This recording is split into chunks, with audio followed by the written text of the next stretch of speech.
Menteri baru, kurikulum baru. Kalimat tersebut kerap menjadi perbincangan yang sangat lazim dalam dunia pendidikan seperti kondisi saat ini. Wacana perubahan kurikulum merdeka menjadi deep learning yang ramai diperbincangkan. Sejatinya bukan hal baru bagi dunia pendidikan di Indonesia. Namun sebelum menerapkan kurikulum baru, pemerintah melalui Kementerian Pendidikan harus melakukan berbagai kajian mendalam yang turut diimbangi dengan peningkatan SDM para guru, meningkatkan kompetensi para guru, karena guru merupakan kunci utama dalam penerapan kurikulum tersebut. Setelah generasi ibu, kalian punya generasi selanjutnya, PR besar buat kalian. Bagaimana? Wacana perubahan kurikulum baru menjadi perbincangan hangat dalam dunia pendidikan. Wacana tersebut merupakan hal lazim yang kerap terjadi.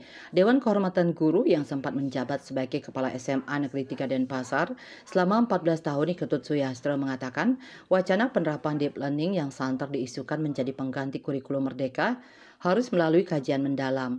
Terlebih lagi, penerapan kurikulum merdeka belum 100% dijalankan dengan baik pada satuan pendidikan. Dengan adanya wacana tersebut, Suyastro mempertanyakan arah pendidikan di Indonesia. Pihaknya berharap dunia pendidikan seharusnya memiliki grand design, arah pendidikan serta target yang harus terpenuhi dalam jangka pendek, menengah, dan jangka panjang. Sehingga cita-cita Indonesia Emas tahun 2045 melalui dunia pendidikan dapat direalisasikan.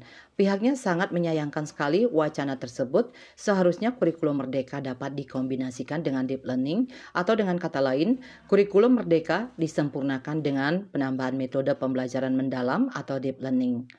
Pak Menteri sudah beberapa kali menyampaikan ya sebenarnya kurikulum merdeka yang kemarin Pak Menteri Mas Makarim itu mungkin belum 100% lah terpahami dan terlaksana ya. Saya pikir mungkin bisa dipermak lah itu. Jangan buru-buru semua harus dirombak itu ya, dirombak dengan pola kurikulum baru. Jadi kerjaan kita terus kurikulum saja kan. Jadi padahal kita tahu bahwa kurikulum itu adalah satu media, acuan, jembatan lah. Jadi untuk kita mau kemana? Jadi pendidikan di Indonesia kita ini mau kemana? Seperti itu. Sehingga tidak terkesan selalu ini menjadi satu modal terus menteri baru, kurikulum baru. Jadi apa yang sedang digembar-gemborkan, yang sedang diramaikan di media sosial oleh Pak Menteri yang baru sekarang dengan deep learning itu, mungkin dipermak kurikulum merdekanya, dimasukkan beberapa poin yang kira-kira menjadi cocok untuk pada zamannya sekarang. Saya kira jangan dirombak semualah. Jadi kita kerjaannya nanti tidak pernah akan selesai untuk belum lagi masalah pelaksanaan. Ini kan kurikulum perubahan itu kan nanti juga memakan waktu sosialisasi. Itu kan paling tidak 1-2 tahun. Nah kalau seperti itu kan tidak akan pernah tercapai apa yang menjadi keinginan daripada pendidikan kita. Bukan saya nggak setuju ya. Artinya apa yang sudah digarap sekian lama sudah memakan biaya begitu besar. Ya. Barangkali ini dipermak saja.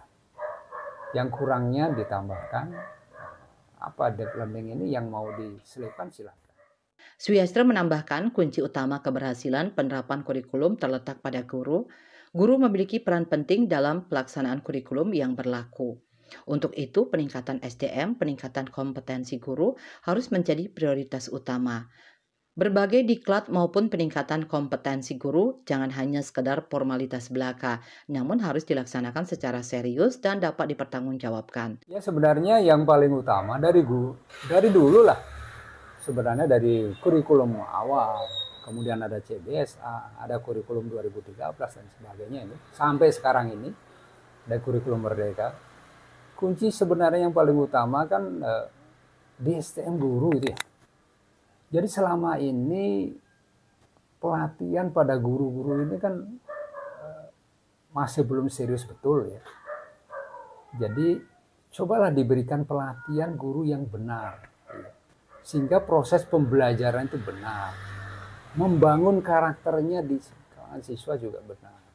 Sehingga ketika kita akan memberikan ruang kesempatan, dulu kan ada istilah cara belajar siswa aktif. Jadi memberikan ruang pada siswa.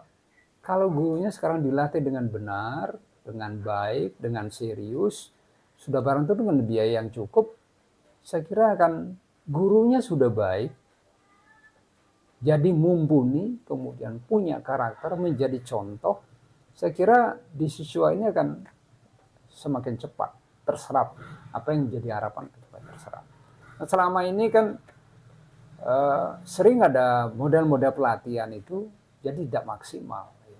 Saya teringat sekali dengan pola pelatihan kayak PKG dulu, pelatihan kegiatan guru ya. Saya kira model-model seperti itu per bidang studi itu benar-benar mereka dilatih. Jadi dengan mapel ini bagaimana cara penyampaiannya mereka dilatih. Jadi tidak hanya diberikan ceramah-ceramah begitu saja. Jadi mereka pelatihan. Jadi MGMP guru-guru itu terlatih dia. Sehingga itulah yang menjadi kepada siswa. Jadi gurunya harus utama dulu. Jadi mutu guru harus utama. Kemudian yang selama ini juga sering, ya ini sudah terbangun sebenarnya di kurikulum Merdeka. Jadi berikan ruang pada anak untuk berkreasi. Nah ketika kita memberikan ruang dan kreasi ini, jadi benar-benar gurunya juga punya kemampuan. Jangan sampai kita tetap memberikan ruang, tapi gurunya tidak mumpuni. Meskipun ada wacana pergantian kurikulum, kompetensi guru harus terus ditingkatkan. Pihaknya mengatakan guru adalah kata kunci dari sukses tidaknya penerapan kurikulum. Tanpa menteri pun, guru mampu menjalankan kurikulum yang diberlakukan. Sukma, Bali TV.